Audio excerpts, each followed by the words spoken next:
Chickamauga, or the River of Death by the Cherokee, fits perfectly for the battle to come during this turning point of the US Civil War.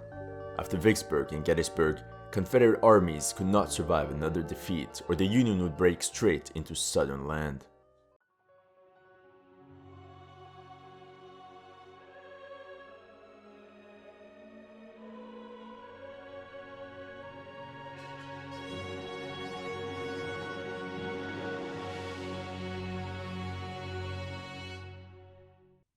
There had been a lull in the war in Middle Tennessee for roughly 6 months. Since the Union's army victory at Stones River near Murfreesboro, the Federals had remained in winter quarters while the Confederates rested behind their Duck River defense line. Hungering for action, the Lincoln administration had gone back and forth with Major General William Rosecrans to take action. Rosecrans resisted, claiming he needed more men, ammo, food, and cooperation from his fellow Union forces around him if he were to do so. He argued that the most fatal errors of the war had begun in an impatient desire of success that would not make time to get ready. In terms of personality, Rosecrans worked late hours, bored his subordinates as a tireless talker, and kept his own Catholic priest on his staff. On the other side, Confederate General Braxton Bragg had a fiery temper, a will to do things like no other, and an affinity for casting blames on others. Both generals graduated from West Point and had both finished 5th in their respective classes. Then, there was a difference in their similarities. Rosecrans had never lost a battle, and Bragg had never won. The Appalachian Mountain Range was considered to be the Confederates' ally, blocking every rail hub to Chattanooga. But to the Union, these mountains were yet another giant obstacle in their way. The wilderness would constrict them with rough roads of travel, narrow passageways, openings to ambushes, and almost impossible lines of supplies. The mountains, however, failed to scare Major General Rosecrans. Instead, he used them to his advantage and divided his army into 3 columns on the only 3 roads that were suitable for such movements. One column would launch from the north and aggressively approach the city as a diversion. The other 2 columns would swing around west and south of Chattanooga, using the mountains as cover, and would threaten the Confederate supply line coming from Atlanta. Nearly 9,000 cavalrymen screened the offensive.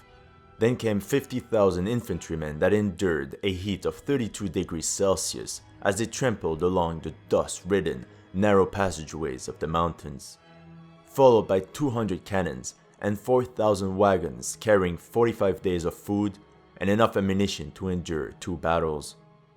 This trek over the mountains took 3 weeks. This would become one of the war's greatest logistical feats. Realizing what was happening, heavily outnumbered, General Bragg and his 45,000 men abandoned Chattanooga on September 9th without firing a single shot. At this point, nothing had gone well for Bragg, but he saw an opening. The enemy's front was overextended. Mountains and valleys separated the 3 columns of the Union's army, meaning there was no mutual support between them. Bragg resorted to deception. He spread rumors that his army was in disarray and in full retreat. Rosecrans, as overconfident that he was, fell for it and told his units to push forward despite them being increasingly vulnerable. The vanguard of the 14th Corps, a 4,600-man strong division under Major General James Nigley, was dangerously isolated as it crossed the Chickamauga River. Bragg hoped to trap Nigley and march 2 divisions against it. However, Hill's division never attacked, and the element of surprise was lost. By the time more Confederate forces arrived, Nigley had successfully withdrawn his division back to safety. Understanding that part of his force had narrowly escaped the Confederate trap, Rosecrans abandoned his plan for a pursuit and began to concentrate his scattered forces. On September 12th, he ordered McCook to join with Thomas, intending for this combined force to continue northeast to link up with Crittenden. Crittenden's corps began moving south, when Bragg saw another opportunity to strike an isolated Union-lead division. But once again, Bragg was angry that one of his subordinates did not attack as ordered. Yet, he decided that he still had an opportunity when 3 divisions arrived in reinforcements. His army moved northward on the morning of September 18th and advanced towards Chattanooga across West Chickamauga Creek. As the thick forests and wild terrain made it impossible to see, neither army knew much about the position of one another. The battle opened with the Union falling for Bragg's trap attempting to capture a Confederate brigade that did not exist. The Confederates then sprung with force, using attack after attack, and extended the battle lines for more than 3 miles. One soldier remembers, the fighting very much resembled guerrilla warfare on a vast scale, in which one army was bushwhacking one another. The winding roads were full of lost staff officers. The commander of a regiment rarely saw both flanks of his command at once. Even companies became broken in the thickets, and taking different directions were lost to each other. Whistling, seething, cracking bullets, the piercing, screaming fragments of shells, the whirring sound of shrapnel and a shower of canister, mingled with the fierce answering yells of defiance, all in one horrible sound. We advanced slowly, repeating, "Surrender, boys, we got you." Our opponents finally began lowering their guns, which we took and threw behind us. Then at once we became friends, and began a frenzied trading of tobacco for coffee. At day's end, neither army gained any ground. All that was left now was to survive the night and wonder about the horrors to come the following day. On September 20th, Bragg's plan was to strike at dawn and cut off Union communication lines with Chattanooga. Unfortunately, General Hill was not aware of the attack time and was more preoccupied in getting his men breakfast as they hadn't eaten in 2 days. The Confederate right wing marched forward 4 hours after Bragg had ordered the attack to start. Historian Stephen E. Woodworth said, "Taken as a whole, the performance of the Confederate right wing this morning had been one of the most appalling exhibitions of command incompetence of the entire Civil War." Lieutenant General Longstreet arrived at Bragg's HQ at 11 p.m. on the previous night. Longstreet was originally in Virginia and had just recently convinced Robert E. Lee to allow him to fight in Tennessee.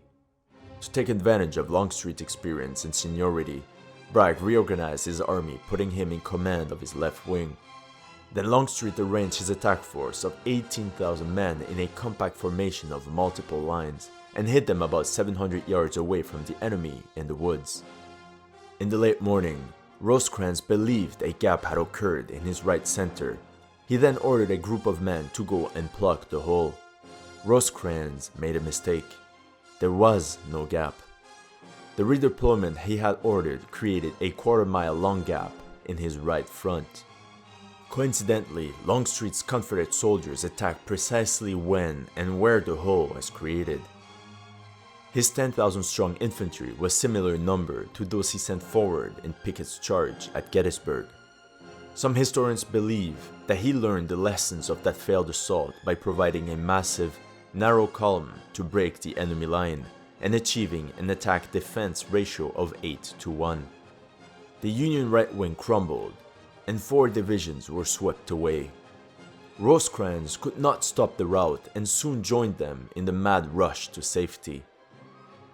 In full retreat, Rosecrans handed full command to the remaining Union forces to Major General Thomas. Longstreet now turned his attention to the fleeing Union army who were taking a new position at Snodgrass Hill. In the meantime, Union Commander Thomas urged his men to hold at all costs. For over 5 hours, the Confederates absolutely hammered Thomas's position. The Union's 21st Ohio was armed with 5-shot Colt revolving rifles. These 535 men achieved one of the most epic defense stands of the entire war and expended 43,000 rounds in the engagement. When ammunition ran low, it caused a lot of soldiers to fight with savage bayonet charges.